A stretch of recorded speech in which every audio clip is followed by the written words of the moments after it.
Welcome to the BPM 360 podcast. I'm Russell.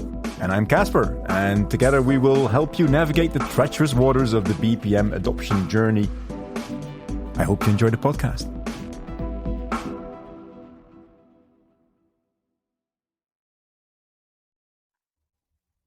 Ladies and gentlemen, welcome to another episode of the BPM 360 podcast.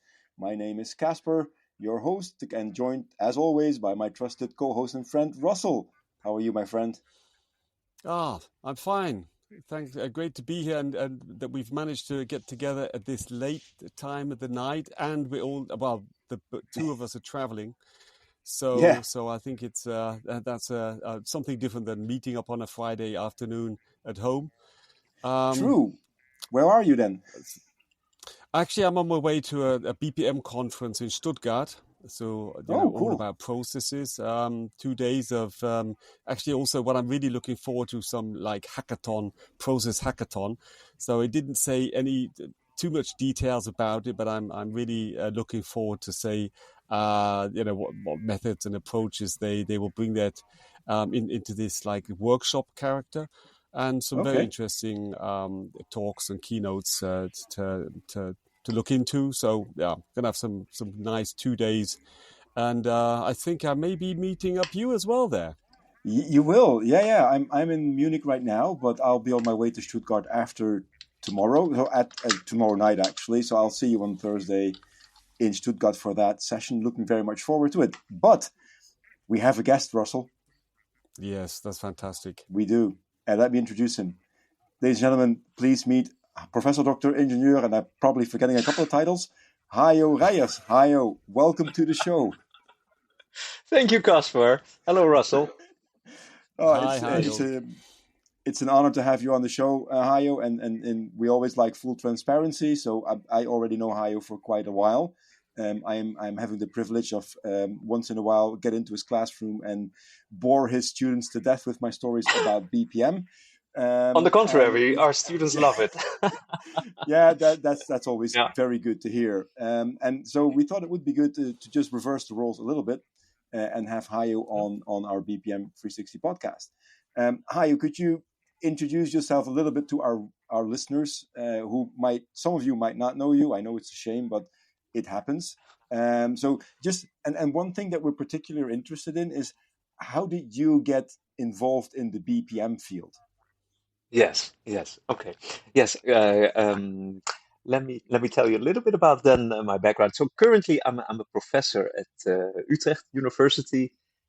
I'm the head of a group there, and the group is called Process Science. The group consists of about 15 people. There are other professors, postdocs, PhD students, and all of them are very similar to me. They are all enthusiasts about process, and some of them are, I would say, very techno-centered in the sense that they develop algorithms and techniques, tools, and others are more, I would say, have a more industrial engineering background, look at BPM from a management perspective, and that fits me perfectly, that there are people with both of these interests, because I sit in the middle somewhere between these two. Mm-hmm. I'm trained as an engineer. I'm a computer. I did my studies in Eindhoven. That is not a completely unknown name in the area of process management. I did my PhD. Did my PhD studies there. But maybe I'm getting ahead of myself a little bit, because when I finished my computer science studies, I had no idea I would end up in academia. On the contrary, I remember taking pictures on my last days at the university together with a good friend of me, like the lecture halls and the buildings. Like, I'm never going to return here again. This was a fantastic episode, but now I'm going to move to the real world.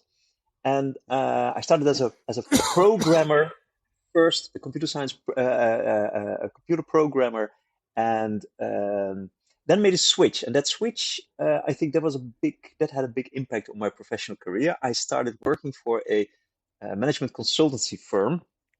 At that time, it was called Anderson Consulting. Now we know it as Accenture. And there was more or less a coincidence that the group I ended up with had already a process focus. So as a young consultant, I worked on the implementation of workflow management systems. So they are now perhaps more known as process management systems or process automation platforms. And I did that for a while. I enjoyed that work. I liked the perspective of organizations, looking at organizations through a process lens. I've really felt comfortable with, not only looking at the technology, but also the bigger picture of where the technology would operate. So it spoke to me. I liked the work, but there was something which I found out that didn't fit me so well, that we often saw the same types of problems again and again, but we never had the time to look into deeper effects. For example, we found out that if we wanted to implement the processes where there was a lot of flexibility, that it was difficult to capture that well in a process model. But then, the project ran out of money, ran out of time. We had to deliver the product and we had to move on. And after a while, I would say a couple of years, I started thinking, I'm actually interested in these more fundamental problems. And there was never time to work on those. So I started looking around. I asked my manager at the time whether I perhaps could spend some time on a PhD project. I was thinking about that then. And then the headquarters in Chicago said that I could work for a day per week on a PhD project. I thought, well, then I'll finish it when I retire. So that's not a good route for me. And then something super remarkable happened, and this changed my professional career. There was a position open at Eindhoven University of Technology, exactly the university where I did my studies. There was a position there for a part-time PhD project, while at the same time working as a BPM consultant. And this was a fantastic position for me.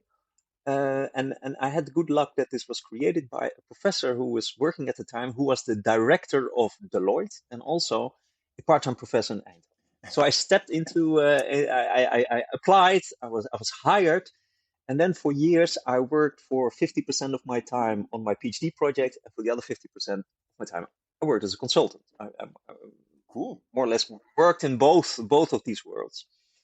Then I did all kinds of super interesting mini projects, and often I was also able to apply them in the projects that I was working on for the consultancy company. At the time it was Buccanist. It was acquired later by Deloitte.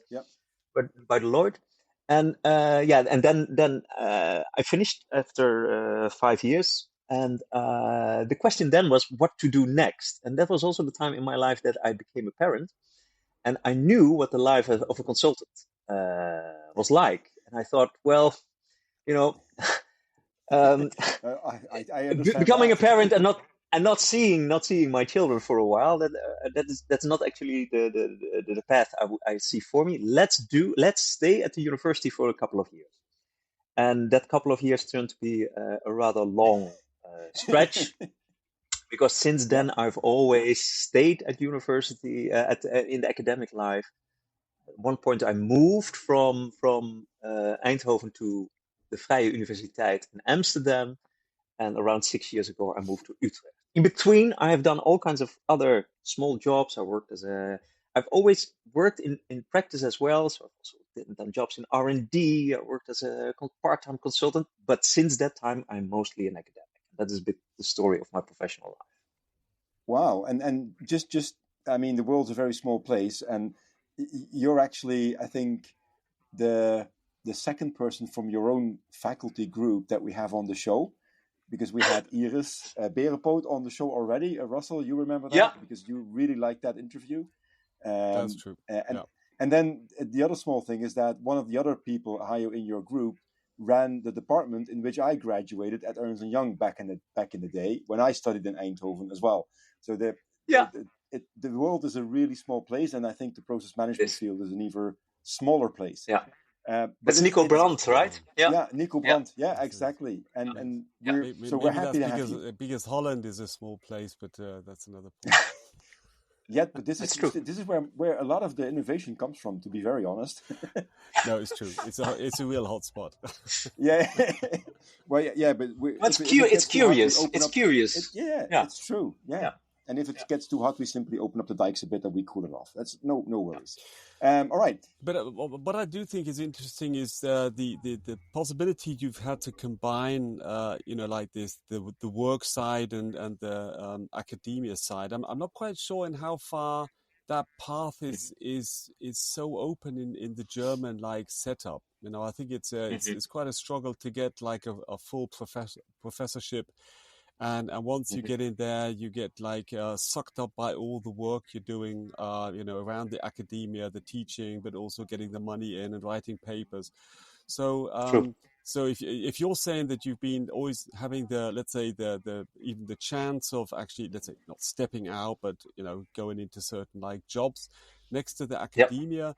I think that's a very healthy setup, especially when you're talking about engineering and management topics. Because then, I think because it's challenge, keeping touch with, let's say the appliance of such things. I suppose every science has the same challenges, and it always depends on what kind of links they have to industries to apply certain sciences. But especially in this field around process management, there's such a dynamic there in the involvement of, say, the ID technologies, but also then the management, say, disciplines around this, and it is. I just doing it pure theoretically is of little value, actually. So that's why I think if you did that 10 years just pure academia, I think that's a challenge. Staying in touch with what is actually happening. Well, I agree with you, and BPM is an applied field, right? I see it as a very applied. I see it as a scientific discipline. At least you can also see it as a professional discipline. But I'm working on BPM from an academic perspective, but it's an applied field. So the connection with practice is super important. I'm not saying that I'm as involved as I used to be as a practicing consultant. Those days are past. But I think it brought me it brought me a very practical perspective on BPM, and I think for the rest of my professional life I will never run out of ideas or perhaps challenges that I have seen in practice. And I think a couple of them are very persistent, right? They won't just go away. So that it's a very fertile ground for research, but also for my teaching. It's rather easy to make the step from the theory to practical to practical situations. So I get also a lot of questions about young students who consider working in academia, doing a PhD project, and when they hear my story, they often say, "Well, I like that part to mix these things." But the truth is, it's not very easy to combine these two things. So I will never say to anybody, "Well, it's going to be easy to switch all the time and to work a little bit." I mean, there's no guarantee that people can do the same things as I managed to do in my life. And I do think that the academic life should be more open, for example, to lend out people for a time to practice, right? So I'm a big fan of my PhD students working for a while in a corporate setting, right? To have a bit of an idea of what is going on. I think that pays itself back in terms of inspiration or the relevance of the research that people do. And I would also, it's also a call for I would say for industry, right? Open your shop for an academic, share data so that we can we can work much more closely together. Yeah. I see a similar analogy between if you're in the software vendor industry, it's the same analogy having worked on the customer side for a couple of years. And I have these conversations with students as well, and they want to go into consultancy, and I typically tell them you've better first work a couple of years in the industry to understand how things actually work in a company before you start to consult on it, because otherwise you're just doing a trick. And I love that advice. See that difference. Yeah, I see that difference really well when I work with clients. I can honestly say I've been there, I've done that. This works. This typically doesn't. Let's talk about it. It's a different dynamic than just having another slide deck that you try to work your way through. So it gives a much better appreciation also of what operational work is, what it means, the day-to-day problems you face, and that this is far from. Then I'll relate it to my field, the academic world, where things are often idealized, abstracted from the nitty-gritty, and I think it's good to have that in the back of your mind. How rough operations really are. Yeah, that's a good point, because I think that's where process management always has this like an abstraction of what is actually happening. Yeah. So I see with some of our consultants, and even if they're in, if you go into some like white collar area, then it's also okay. It's procurement, and you're still somehow it's like, let's say, pushing papers and objects, creating them in the system. But as soon as you get down to the logistics and you get down to manufacturing, then you look at maybe a process model or process documentation, and it really is just like such an abstract, condensed form of what is happening. And it's only if you go down into the factory and you go, oh my God. Yeah. So because you see like there's people pushing, things around, and there's things happening, there's things being maintained, there's things breaking down, there's something being spilled. I mean, not typically always, but you're on that level of actually looking at this craziness, and then going back, then you say, so this is like a very highly abstract, idealized form of how things should work to have an ideal flow, a just-in-time delivery, of material and information.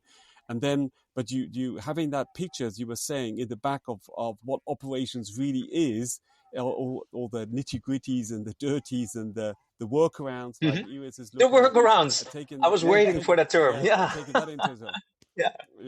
It's but Russell, I think it's if you want to do generalization, which I think is needed to scale something, you can't do that without the mirror of reality. And I have that conversation with my internal colleagues that are very specialized in the process mining field, and we talk very often about what is the added value of process documentation. And I tell them, you should simply go. You have a customer Novartis, you have a customer Shell, you have a customer BMW. Go for a day or two into the factory and walk with them. And within a couple of hours, you'll realize why it's important to write things down and align on them with the rest of the people. And it's more than just things that live in systems. It's you're typically talking about people. And certainly in manufacturing environments, you're talking about safety, health, and environment, which really is being driven by the fact that you are capable of aligning on this is how we do it, and you write the bloody thing down. And how you write it down, that can be different things, but it ends up in a process for sure. Yeah. But anyway, just Caspar, before we move on, Hajo, so if you said at the beginning, you come in more from an computer-like side, but you're also very interested in like the management aspects of process management. So, but what Iris was quite cool because she really talked in depth about her topic, and I really have like this picture of her of what the field is she is, like, let's say, specialized on, or she's deep into. So, but just could you just give us like a couple of, let's say, buzzwords to say where which ballpark do we put you? So Will was kind of like Mr. Process Management, and Iris was Mrs. Workaround. I don't want to oversimplify it. And if you say, guys, I've got it. I'm high. I do everything. I can shoot with left and right, and I can do defender. I can do attacker. You're the man of all trades in process management. That's also cool, but just give us a bit of a shot on which playing field are you in on the terms of process management. Yeah. So it is true that I never committed to a substream exclusively within BPM. Okay. I've always had an interest in many different topics. So there are researchers who have a much clearer profile than I have, and I think it's a bit of, it shows my character that I'm very curious, and I like to work on many different things. But if you want to pinpoint me to a certain stream within research where I did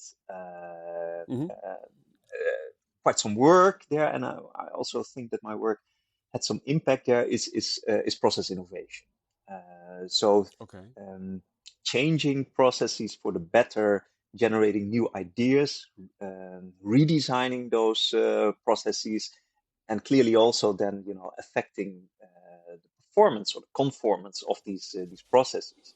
So, and it's a bit of a funny story that one of the academic articles that I contributed to, and that has collected the biggest number of citations from all my articles, is a paper that deals with the so-called redesign heuristics.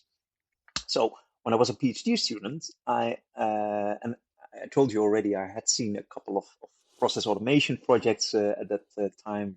Re-engineering was big at that time. So I had seen already a number of projects where people tried to change processes.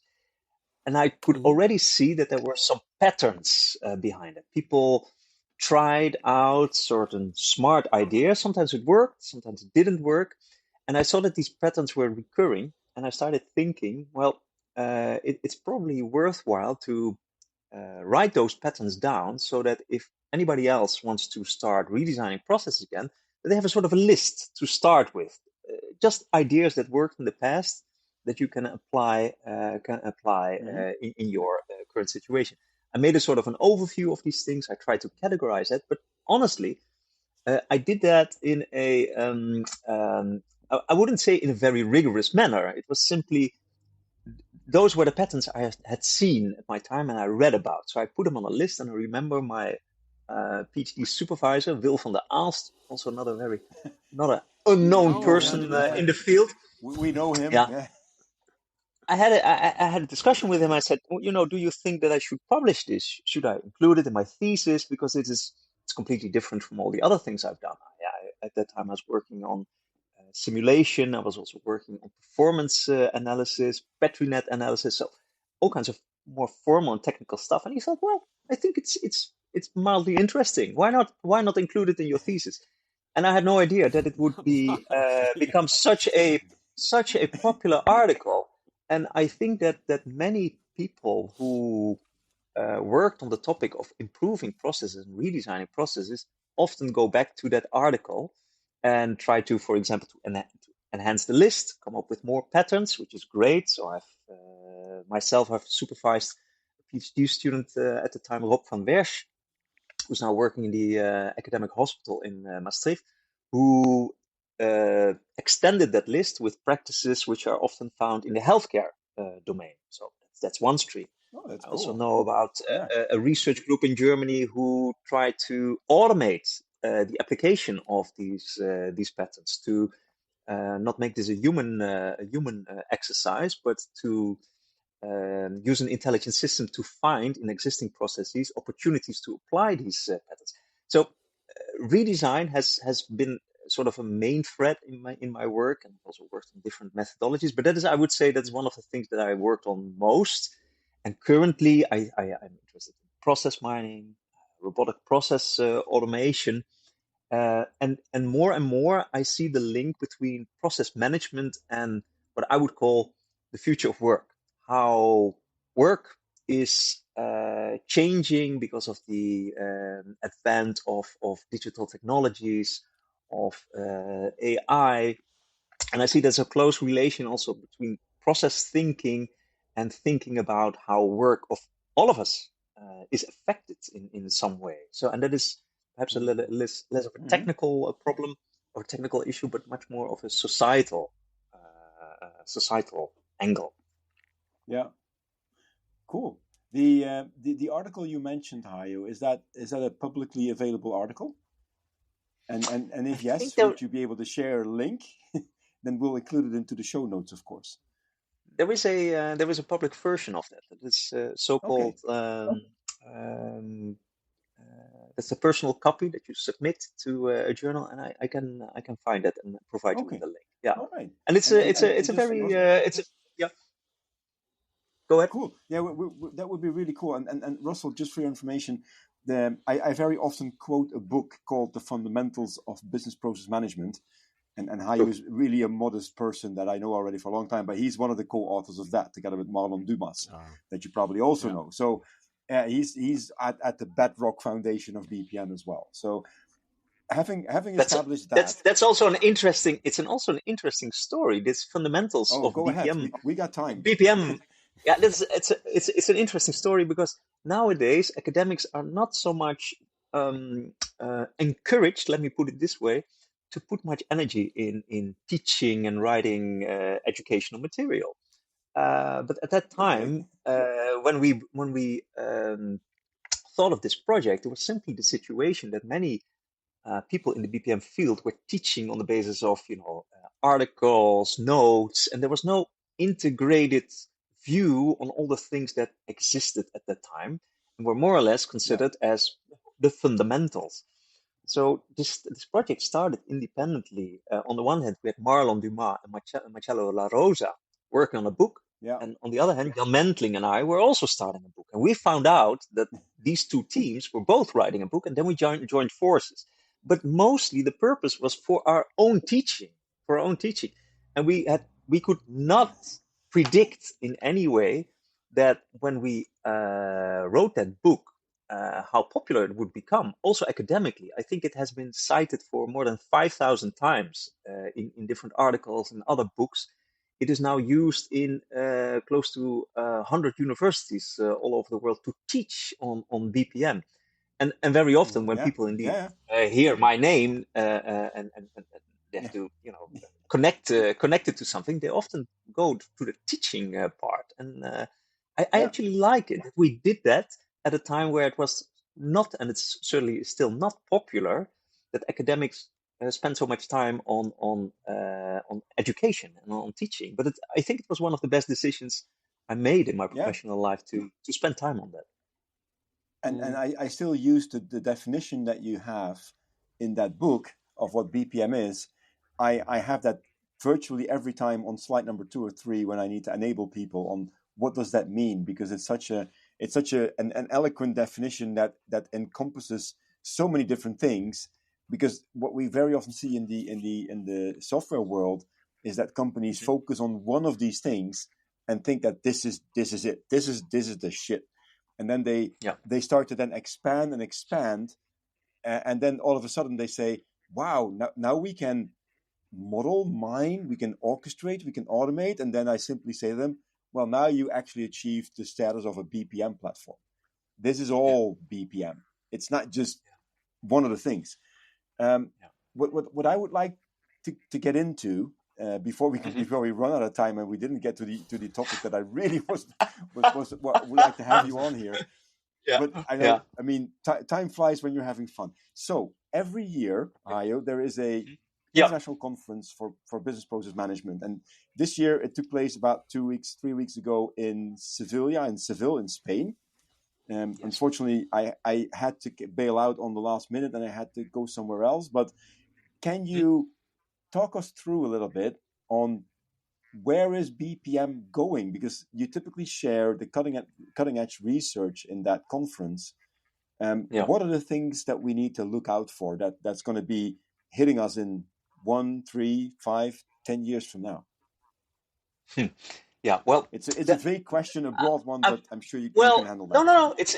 It's a clear question, and the reason I need to take a step back a little bit is to give you a bit of an idea of how big and how rich the conference is. So probably when you ask somebody else who attended the same conference, they have seen other things than I did. So to give you a bit of an idea, the Okay. conference is, so for me it's the event of the year, right? So but for Caspar probably Carnival is once a year, right? For me it's BPM, absolutely right? Not.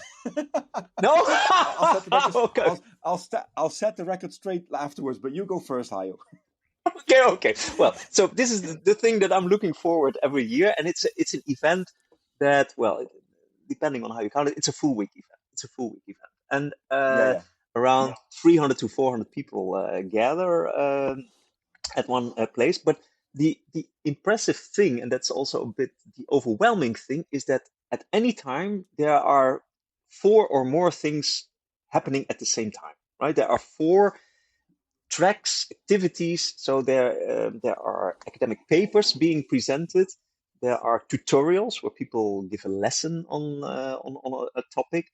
There are meetings for young researchers where they are able to ask advice on their PhD project. There are specialized forums for certain themes. So there was much happening at the same time. So when you go there, you can only be there at one of these streams at the same time. So that's a bit of a disclaimer, but then you also have an idea of why it's only a slice of the things I can tell you about. There last year in Krakow. All right. Yeah, exactly. Yeah. So what then are the things that I saw?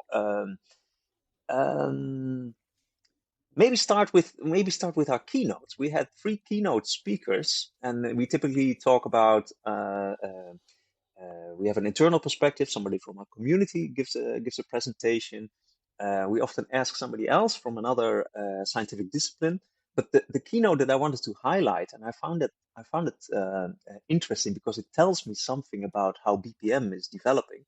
We had as a keynote speaker Josep Carmona, a professor from Barcelona, who started his own company a couple of years ago, Process Talk. At first, he was interested in technology that would allow people to interact with process models through natural language. And this company of his has evolved over the years. And the focus of his talk was to tell the community, and especially the younger members of the community, how close many of our ideas are to successful application and also successful businesses. And I found it interesting that we see in the BPM field that there are many good ideas that potentially can be developed into services, into offerings, and even commercial offerings. And I noticed there was a lot of energy in the room, and people got really excited. And now I think it is a sort of a development that we as academics also see the value of developing in that direction. And Russell, you mentioned earlier typical academic career, right? Which is the ladder of becoming a full professor, writing papers and even more papers and grants. And I saw that there was a sort of an opening of this direction. And I find it a sign of how BPM and practice are getting closer in a sense. So I like that. And what I expect for the next couple of years is that many young PhD students are going to be influenced by this talk and say, well, perhaps I don't want to become a professor, perhaps I don't want to work as a consultant, but I want to start my own company. And I think maybe, Caspar, you can see something similar.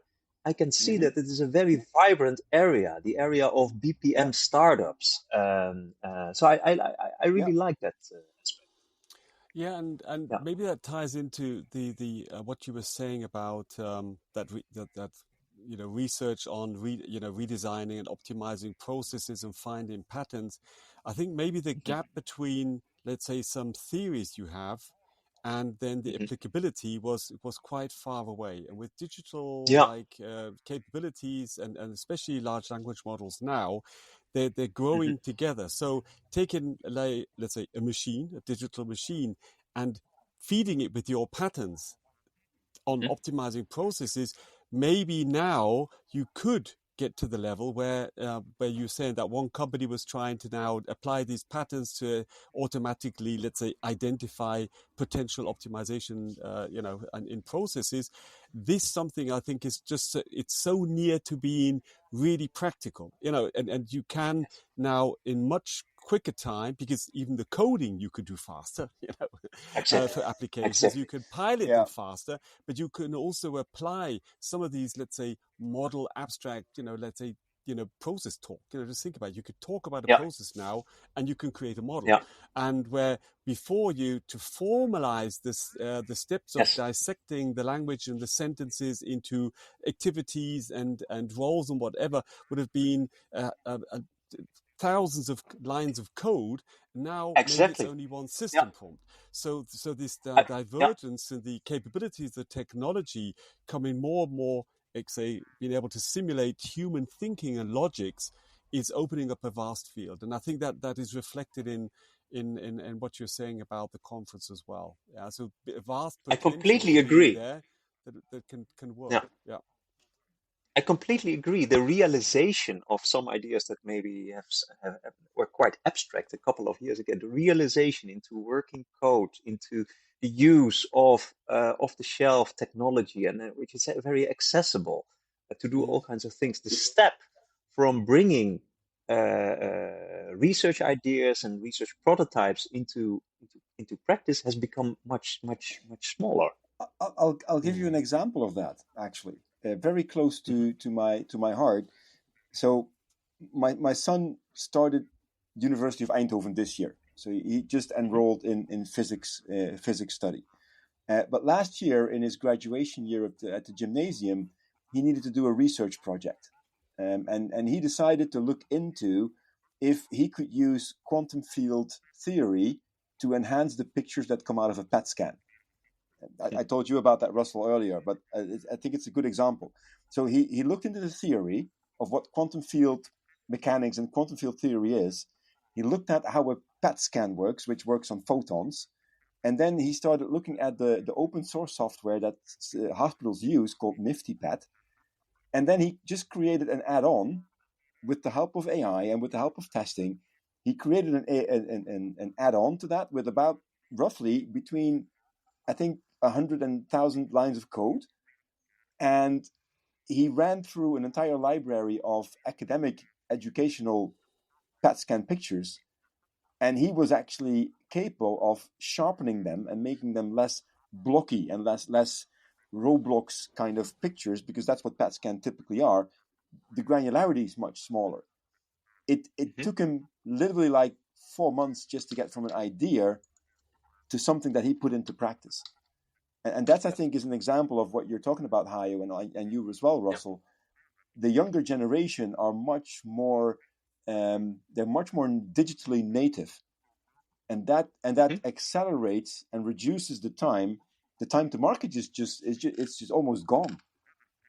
Yes. You can't sleep anymore, or somebody else did it. Yeah. Which is interesting. Okay, so that's an interesting one. So that's more about, I would say, the connection between the fields, but there were also, I would say more topics that you could really see that attracted a lot of attention from research, and there were a lot of presentations about. So I think what is unavoidable is the rise of large language models. And the community, the BPM community, is not per se the community that is the driving force behind these models themselves. But I found it ingenious how different teams used these models and incorporated them in more, I would say, complex pipelines to take care of part of reasoning, a part of checking, to do useful things in the BPM sphere. Okay. So to give you an example, I saw the use of large language models, for example, and it's something that I think that you would find interesting, Caspar, to check the quality of process documentation to identify ambiguities in process documentation. Yeah. That is So interesting. instead of using experts to go through these fields, to have large language models to use them to spot these things and then improve upon them. I found it a very smart way of thinking of a quality of process documentation. But you can see that the LLM is not it's a sort of an element in a bigger approach. There was a fantastic presentation during one of the workshops by Peter Pruga from Slovenia, and what he did is he signaled the rise of LLM based agents, autonomous agents based on large language models as their core. And he started comparing their performance in terms of how good they would be to automate processes. And he compared them with traditional RPA technology. And one of the comparisons, one of the things that he found out about are the strengths and the weaknesses of using these different types of technologies. So one of the things he saw is that the development to come up to automate a part of a process with using an LLM-based agent is phenomenal. It's so quick that you have something that is working. It's not very stable always compared when you do it in the more old-fashioned way to do it with an RPA tool. But it's much quicker. But when you look in the long term, it's much pricier to use that if you want to use it for very repetitive executions of processes. And using an RPA tool would actually be more economic to do that thing. So then you see, again, it's not the development of the language model itself, but the use of it in a sort of a process context and the evaluation of that. I think that's a big theme in our field, and I think what we will understand better and better the strengths and the weaknesses of using this kind of technology for all kinds of process-oriented tasks. Yeah, I think that goes hand in hand with the discussion about agents now, that they can be very specialized in their task, or they're fine-tuned to do a certain task, and then they get combined with each other. So an agent actually then requests another agent to support him. And I also just read an article where they were also talking about how you actually can simulate more the way you think and you go about things. So you so if you're doing research, you start collecting ideas, then you start then setting up theories, and then you start validating certain kind of like different scenarios, and then you come to certain conclusions. Now, to build just say one LLM assistant that will do all of that, that's not going to work. But so what you're doing is you're starting to dissect actually your approach on getting to a solution, and for each of these, let's say, steps, you're then thinking about, is it a digital like solution, which you have, where you have a binary way of heuristic decision taking, or some code, or is it something where you have to be more, I say fuzzy, like in the auto, like fuzzy, and where you can use LLM? Do you have structured data? Do you have unstructured data?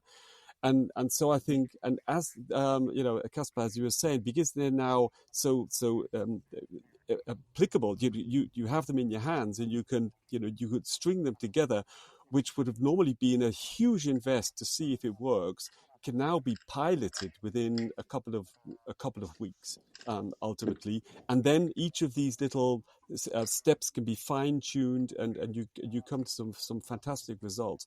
And that's what I think the trend is, combining, in a smart way, all these different, let's say, nuggets that you have, and then actually thinking more analytically about what are the steps of how I go about a validation of or a consistency check of processes, or even coming up with new ideas, innovation ideas, where you dissect the approach to get to innovations and take then each step and look at the best solution for each of these steps.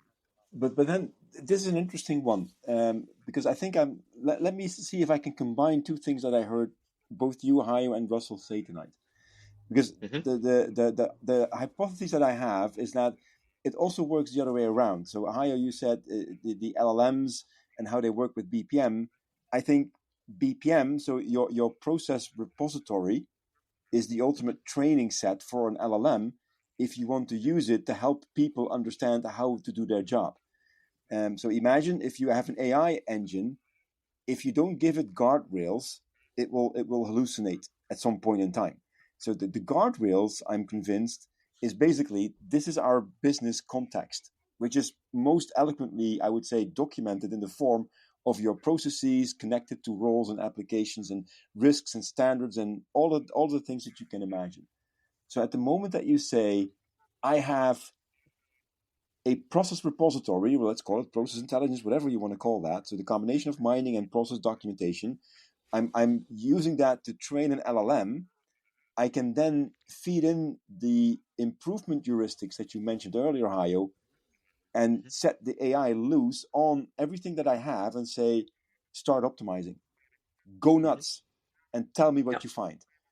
There will always be a human gatekeeping role.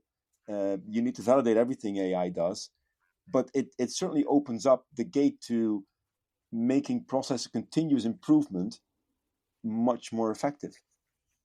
Now, prove me wrong, please. No, but it's not prove you wrong. But I think what I think is you're coming to the level where you say this like this repository that you're talking about. It's used to be like a very primitive collection. I say primitive collection of models, and objects and diagrams that are somehow stringing them together.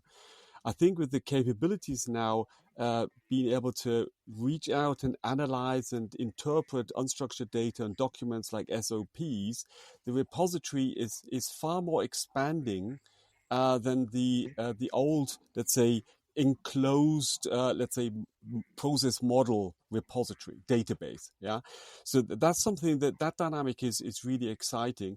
But what I also think is it's like an organism that that needs it. You're harvesting it, but you're also having to nurture it and feed it and maintain it. And so what I do see is that that the views and the way people were, let's say, putting say information in, and a lot of the tools were being created, they were very focused on helping the people, let's say, maintaining the data. But then, on the other hand, say how to extract information or use it to optimize your processes. There are all these different like use cases, and I think here there is a shift in, because there always used to be a big discrepancy of how do I model process for automating my process, like the BPMN in a style that I can do a workflow. How do I model it to do an SAP project? How do I do it and model it to do a compliance check? I think that's merging more and more together, because also here digitally you can have like a more generalized model, which can be super rich, but due to the technologies, you can extract the relevant elements from you dynamically to do a compliance check, to do an optimization, to do an automation. Yeah. And that's something where I see a big development, say that this repository is becoming super complex, but manageable because of the technology we have nowadays. Yeah. So it's not like we have to have 5 databases. One has the file structure for all the SOPs so he can do his compliance topic. The other one does a process model so he can do his automation with a workflow engine. And a third one does. We can bring them all together into one repository and still manage it and still use it for different use cases. I think that's something that is also possible nowadays due to this, this combination of different techniques in the context of these repositories. So the value of having one common book of knowledge, the repository, I think it's getting bigger and bigger, and there's less reasons not to merge them together into one world. So I want to add.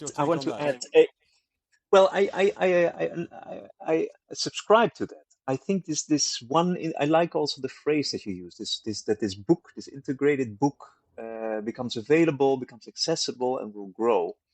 But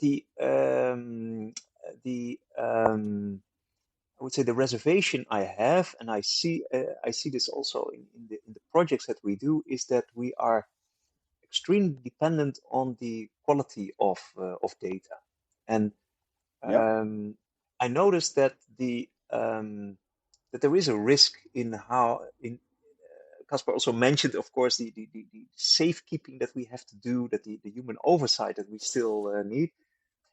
It is, considering the quality of data in many corporate settings, there's also a big risk in automatically trying to infer and use this data without understanding the particular context or purpose for which the data is generated. And I see that as a sort of a risk when we're talking about this autonomous, automated, incorporating loop of something that is becoming, I would say, perhaps fed with the wrong assumptions on what the data that we see and the models, how they are created, where they're coming from.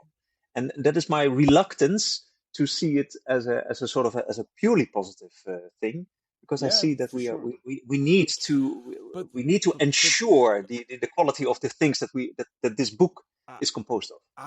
Absolutely.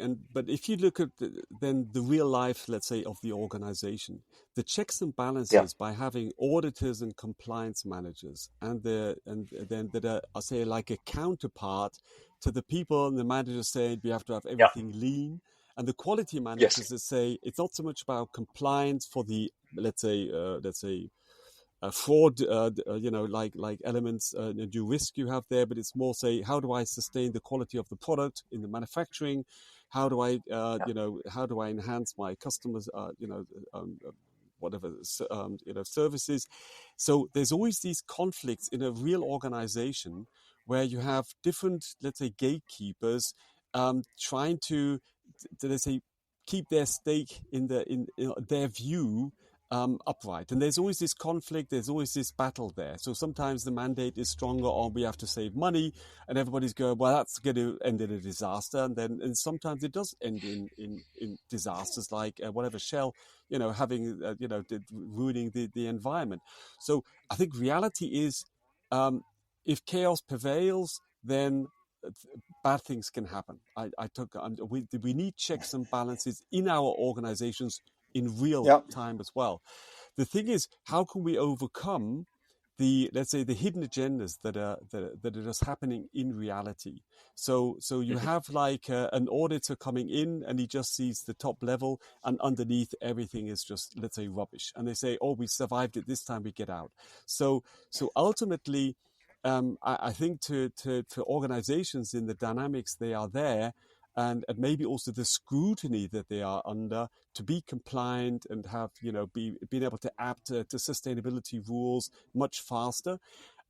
Maybe it's a necessity to also have the model of the company in like merging and overcome these hidden agendas and the separate modeling and the separate documentation. So because the risk is real in real time, and what we're doing in the repository is just a model.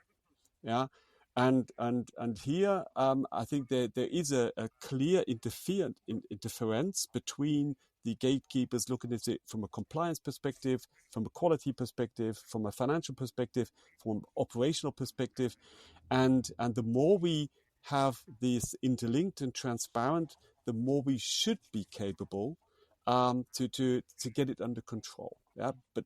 But ultimately, shit in, shit out. If we have a model that is incomplete and is being manipulated and is being fraudulent, we're gonna optimize the wrong process. We're gonna conclude the wrong things. I'm completely with you. That it will always be an issue.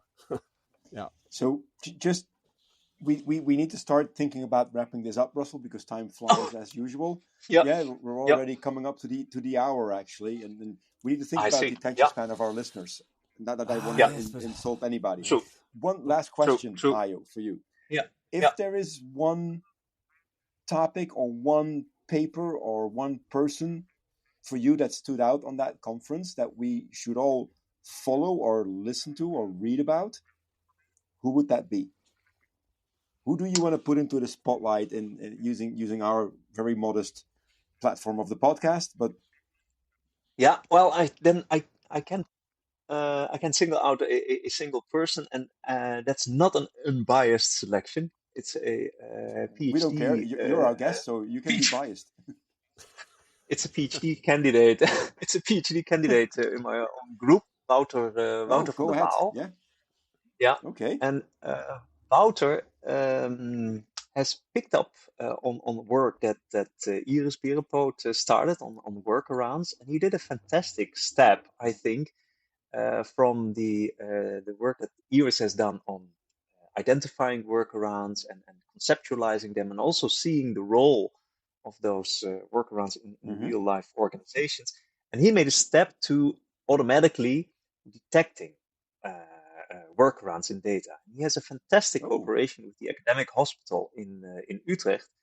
And one of he presented a paper during one of the workshops attached to the conference, where he studied only one of the workarounds that he identified automatically, and he checked how the different professionals in this medical process, how they have entirely different attachment to the workaround. So you will see that doctors work around the system in a different way than the nurses, and the secretaries find even other ways to work around the systems. And I think that this is a sort of a wake-up call, that if he has done this in-depth study of one of the workarounds that he found within the organization, but when you see the complexity and how different the real world is from often our abstract world that we put in rules and in normative models and pathways, clinical pathways, and you see the real world, I think this is sort of a wake-up call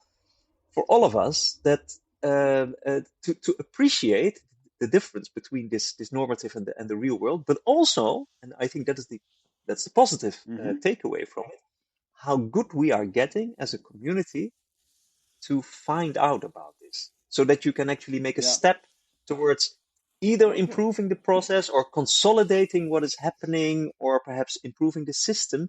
And I think this is where so much real value is going to be added through the contributions of our field to practice. And I clearly see this happening in a couple of years, that it will be possible for professionals in the medical field and other fields, that they are going to use their own tools to find out about how the processes in reality develop, compared to what we have written down, how they should be, and perhaps start improving their own processes. So I see that as so. The paper is called Resource-Oriented Workaround Analysis, a case study. He presented it at the workshop, but I can provide a link to a yes, please. That would be great. Accessible file. And we're gonna put Wouter in the spotlight. Yeah, that really, I think that wraps it up as well, because we've been talking so much about, say, the abstract layer of process management versus the reality, and especially around the workarounds. And when you're taking process mining, you're seeing the data, and you get to a certain level, you say, something's not working there. But for the real root cause, you're going to have to go down into the dungeons and ask, why the hell did this not work? And or why did it work even? Because the data doesn't currently cover exactly all the steps where the workarounds are happening.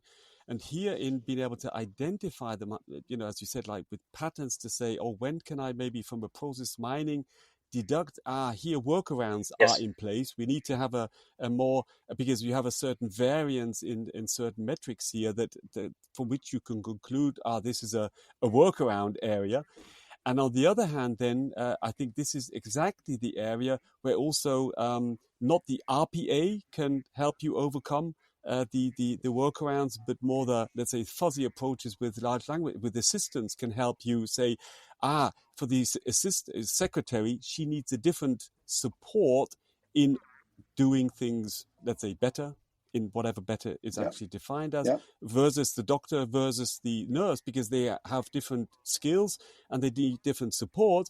And here, different authority levels, Exactly. And here you will need a more flexible approach to whoever is involved in this step of the process to actually then get to the result faster with a better quality. And this is a huge area of black spots that a lot of the abstract happy flow models and the process mining data kind of like deficiency because it's a manual workaround is currently blind. So absolutely, that's a fantastic outlook for things to come. So Russell, let's contemplate on the fact if we want to do a follow on the Iris podcast, we're going to get Wouter on the podcast and let him talk about it. I know that this is it's a fascinating topic. He can tell you stories about the things he found out with his analysis, which will boggle your mind. Oh, very well, fascinating. Very well. Yeah, sounds cool. Good. I do need to wrap it up now, folks. It's been a pleasure, Hajo, to have you on the podcast. So first of all, thank you very much for making the time in your evening to sit down and talk to Humpty and Dumpty on our side of the podcast crew, or Stettler and Waldorf, as I like to call us sometimes. So we really enjoyed this. And to our listeners, we're basically going to say thank you very much for listening and talk to you next time.